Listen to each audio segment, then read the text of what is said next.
Okay, I want to read to you chapter 14, the Gospel of St. Luke. This is the Douay-Rheims Catholic translation of the Bible.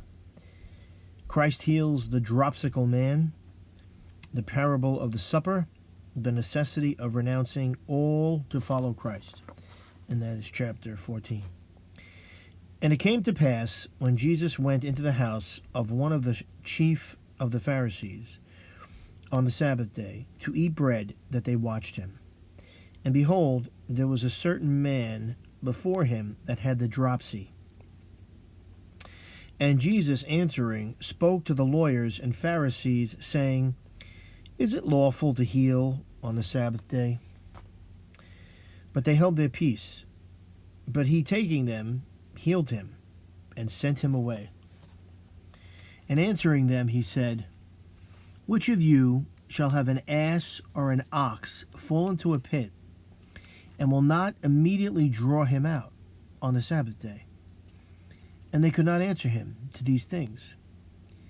And he spoke a parable also to them that were invited, marking how they chose the first seats at the table, saying to them, When thou art invited to a wedding, sit not down in the first place, lest perhaps one more honorable than thou be invited by him.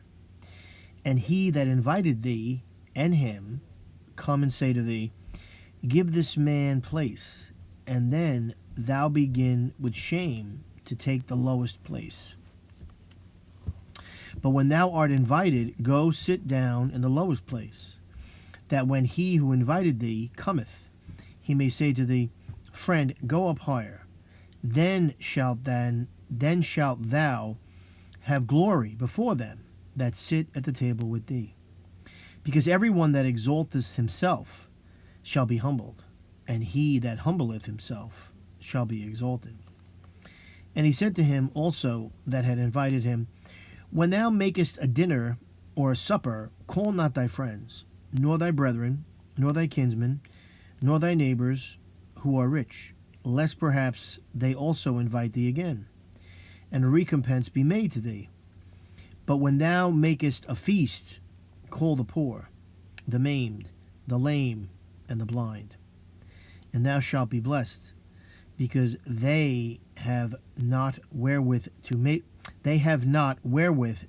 thee recompense. For recompense shall be made thee at the resurrection of the just. When one of them that sat at the table with him had heard these things, he said to him, Blessed is he that shall eat bread in the kingdom of God. But he said to him, A certain man made a great supper, and invited many.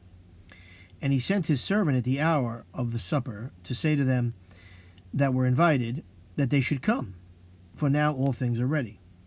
And they began all at once to make excuse. The first said to him, I have bought a farm, and I must needs go out and see it. I pray thee hold me excused. And another said, I have bought 5 yoke of oxen, and I go to try them. I pray thee hold me excused. And another said, I have married a wife, and therefore I cannot come. And the servant returning told these things to his lord. Then the master of the house, being angry, said to his servant, Go out quickly into the streets and lanes of the city, and bring in hither the poor, the feeble, the blind, and the lame. And the servant said, Lord, it is done as thou hast commanded, and yet there is room. And the Lord said to the servants, Go out into the highways and hedges, and compel them to come in, that my house may be filled. But I say unto thee that none of those men that were invited shall taste of my supper. And there went great multitudes with him. And turning, he said to them, If any man come to me, and hate not his father, and mother, and wife, and children, and brethren, and sisters, yea, and his own life, also he cannot be my disciple. And whosoever doth not carry his cross, and come after me, cannot be my disciple. And for which of you, having a mind to build a tower, doth not first sit down and reckon the charges that are necessary, whether he have wherewithal to finish it?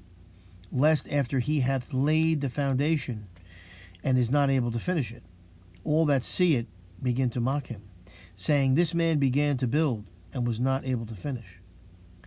Or what king, about to go to make war against another king, doth not first sit down and think whether he be able with 10,000s to meet him that with 20,000 cometh against him? Or else, whilst the other is yet afar off, sending an embassy, he desireth conditions of peace. So likewise, every one of you that doth not renounce all that he possesseth, cannot be my disciple.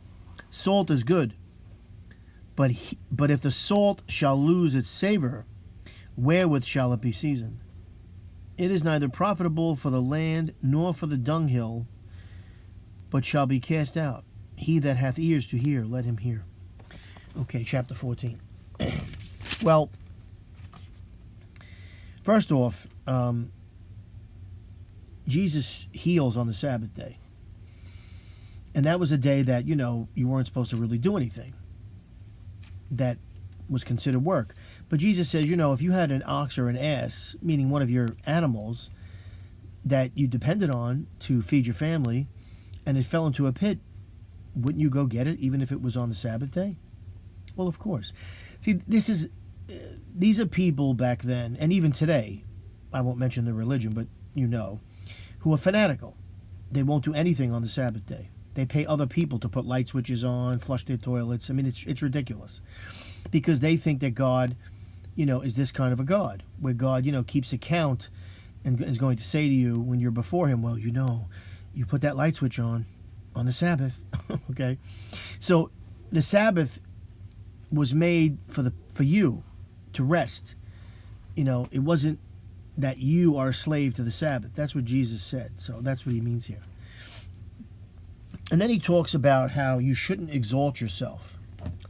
And we see that today, with this social media culture and, selfies and constantly trying to make yourself look wonderful and fantastic so that you could get all this following and you could be an influencer and blah, blah, blah. It's all ego craziness. And Jesus says you should not be always promoting yourself so that you're in the front of the pack. Let God promote you. Let God move you to the front if he wishes. But if he doesn't wish, then you don't move to the front. Okay? So we have a culture where, it's all about ego, and really it's pathetic, actually. It's quite pathetic. People are always doing this, and it's hype, and it's shallow, and all this nonsense. But Jesus says, God will exalt those who deserve to be exalted. So don't look to be in the front. Don't look to be the star. Look at me. Don't be the exhibitionist in front of everybody. That's what he's saying. God will take care of you, and you'll be rewarded for what you've done.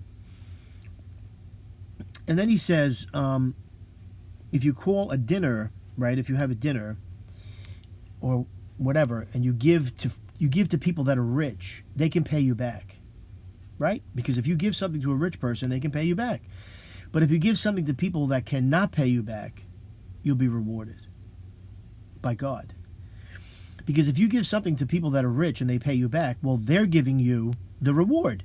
But if you give something to people who are not rich and can't, give back for whatever reason, whether they're sick or they don't have the money or whatever it is, or they're elderly and they're infirm and they're, weak, well, God will reward you. That's what he says. Then he talks about this great supper. And I think God is the man who gave the supper. And all these people are invited to come to the supper. Now, some people interpret this as, the the children of Israel, the Judeans, right? Because there's a quote in the Bible that says, salvation is of the Judeans, meaning that they were the first people to have this wonderful message, right? Of there being one God, and, salvation is of this one God, and this one God sent his son. So salvation is of the Judeans. But what he's saying here is, and some people interpret it this way, this great supper, that it was laid for these first people. But I think you can, I mean, this is just my opinion, of course, take it for what you will. But you could also take it to mean that God, opens up salvation to everyone. And that the people that are invited sometimes don't come. They don't take God up on his free gifts. And it's true, because there are so many people that ignore the Bible and the teachings of the Bible, and there's so much in it that can help you. I mean, Jesus, I always tell my, people that I know, I say, the Bible teaches you how to live. Everything you need to live is in the Bible. Just read it. It's there. Jesus tells you how to attain salvation, how to attain success in life, in this life and the next. He tells you. So this supper is laid for all of us. And some people don't want to go. Some people don't want to come. So Jesus says, the master says, invite other people. So the people that it was originally intended for didn't show up. So then invite other people. And that's what happened. So some people interpret this as, okay, so the Judeans didn't accept Christ in the beginning. And then who were the first really to convert? Besides some of the Judeans, but really the first were the Greeks. They were the first to convert to the faith, the new faith, right? That Jesus brought. And some people interpret it as that the Judeans weren't really the ones that accepted the supper that God was laying for them, which was salvation, and that others, the nations, which the word Gentile means nations, okay, there's a misinterpretation of that. It means nations. These other nations, meaning the Greeks being one of them, they accepted. So I think that's what that means. And then he talks about, he doesn't mean here that you should hate your father and your mother and your wife. And what he means is that if it comes down to it, between him and any of your family members, you have to choose him. That's what he means. And I think those who convert to the faith from other places, like, I don't want to mention certain religions, but there were religions where if you convert to Christianity, you might even be killed. And I think Jesus means that you would have to sacrifice for him.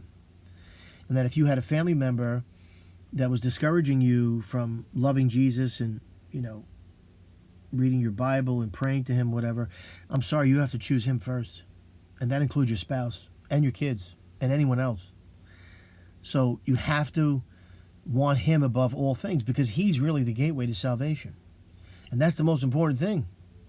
There's nothing more important than that, because there's nothing in this life that is worth having above salvation, because this life goes by very fast. And there's nothing in here that's perfect, and there's nothing you can hold on to indefinitely. It's impossible. Just look around you. All right? Unless you're an addict of something where you keep thinking you have to have this thing, and somehow you're going to keep, it's going to go on forever, your addiction. You're in delusion. But I think he means that you have to sacrifice for him above all. Okay? Anyway, hope you enjoyed that. And again, this is my interpretation. You might have a different one, and I respect that. But, take it for what it is. Take care.